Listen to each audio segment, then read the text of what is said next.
Assalamualaikum warahmatullahi wabarakatuh. Selamat datang di Guprak Channel. Masih di sini bersama Ibu Lutfi Aywahyuni yang akan setia menemani kalian belajar prakarya. Jangan lupa di like, share, komen, dan subscribe ya.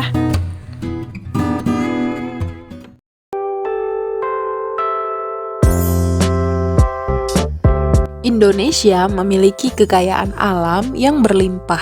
Kekayaan alam ini menghasilkan banyak bahan alam yang dapat dimanfaatkan sebagai produk kerajinan.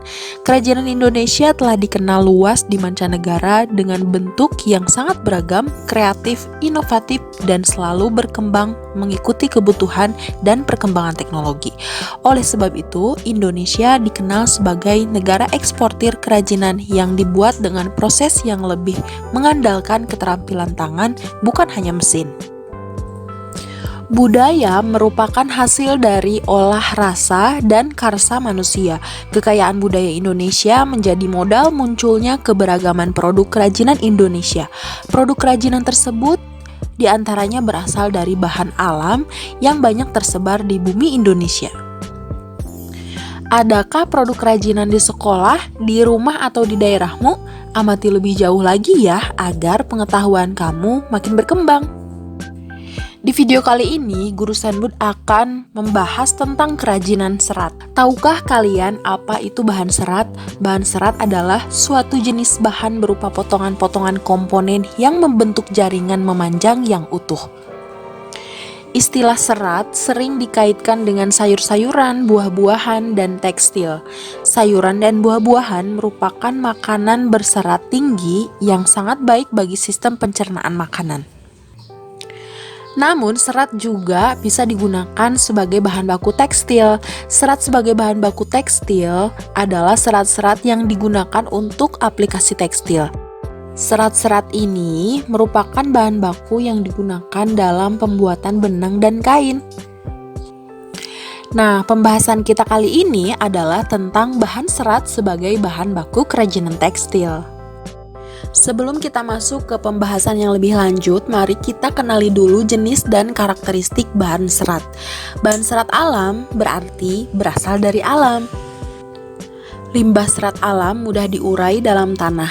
Bahan serat alam yang dimaksud adalah bahan organik yang tidak diolah kembali melalui proses dan penambahan bahan kimiawi sehingga keasliannya tetap terjaga dan diutamakan. Bahan serat alam ini dapat digolongkan menjadi 3 jenis, yaitu yang berasal dari tumbuhan, hewan, dan mineral.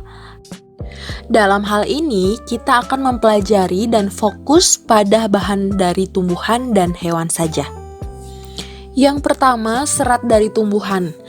Adapun serat yang berasal dari tumbuhan dapat diklasifikasikan menjadi 4, yaitu sebagai berikut. Yang pertama, serat dari biji. Tumbuhan memiliki biji yang beraneka ragam. Beberapa biji yang telah memenuhi persyaratan untuk diolah sebagai bahan serat. Contohnya adalah biji dari pohon kapas dan kapuk. Meskipun begitu, saat ini kapas dan kapuk sudah jarang dipergunakan untuk bahan baku produk tekstil. Hal ini disebabkan peminat kapas dan kapuk sudah mulai berkurang. Kapas lebih banyak dipergunakan orang sebagai bahan kosmetik dibanding untuk produk tekstil ataupun kerajinan lainnya. Yang kedua, serat dari batang. Setiap tumbuhan memiliki batang. Struktur batang yang dihasilkan tumbuhan tentunya tidak sama satu dengan lainnya. Jenis batang yang menghasilkan serat alam dapat berupa jenis batang yang berkambium ataupun tidak berkambium. Contohnya batang pohon, anggrek, melinjo, mahkota dewa, dan serat batang beringin. Yang ketiga, serat dari daun. Tumbuhan yang dapat diolah sebagai bahan serat dari daunnya tidaklah banyak. Namun banyak orang yang memanfaatkan serat dari daun sebagai bahan baku produk tekstil. Contohnya serat daun mendong, purun tikus, daun nanas, daun pandan berduri, daun eceng gondok, daun abaka, daun sisal, dan daun henequin. Yang keempat, serat berasal dari buah. Tumbuhan yang memiliki buah sangat banyak dan beraneka ragam. Namun, yang menghasilkan buah yang dapat diolah menjadi bahan serat alam tidaklah banyak. Buah yang sudah dimanfaatkan sebagai bahan serat adalah kelapa. Buah kelapa memiliki sabut yang melapisi buah. Sabut tersebut telah banyak digunakan sebagai bahan serat.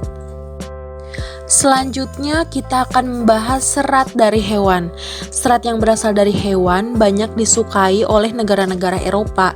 Serat tersebut memiliki tekstur yang lembut dan halus. Sifat serat hewan menghangatkan sehingga orang-orang yang tinggal di daerah musim dingin sangat memanfaatkan serat ini. Bagian hewan yang dimanfaatkan seratnya adalah bulu. Bulu hewan yang paling banyak diolah sebagai bahan baku serat produk tekstil diantaranya stapel dan filamen. Di bawah ini dijelaskan penggolongannya.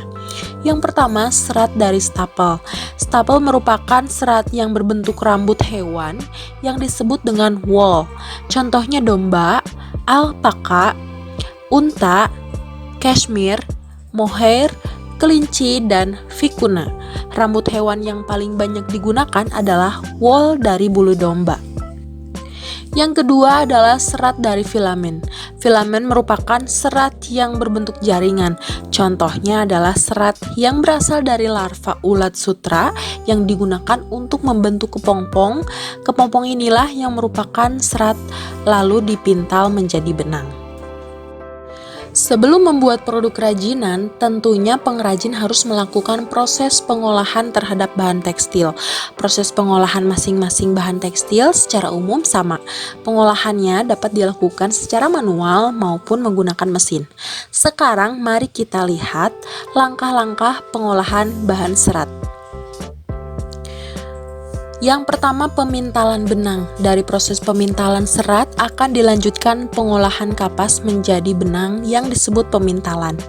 Yang kedua, penggulungan benang. Benang yang sudah dipintal akan digulung menggunakan alat penggulung benang. Yang ketiga, pencelupan warna. Benang diproses dengan pencelupan untuk memperoleh warna yang kuat. Selanjutnya, benang akan dikeringkan. Yang keempat, penenunan benang menjadi kain. Setelah kering, benang dapat ditindaklanjuti dengan proses penenunan menjadi kain. Benang yang telah jadi bahan baku dapat digunakan untuk apa saja sih? Simak selengkapnya dalam video selanjutnya. Terima kasih, sampai jumpa lagi di Guprak Channel. Wassalamualaikum warahmatullahi wabarakatuh.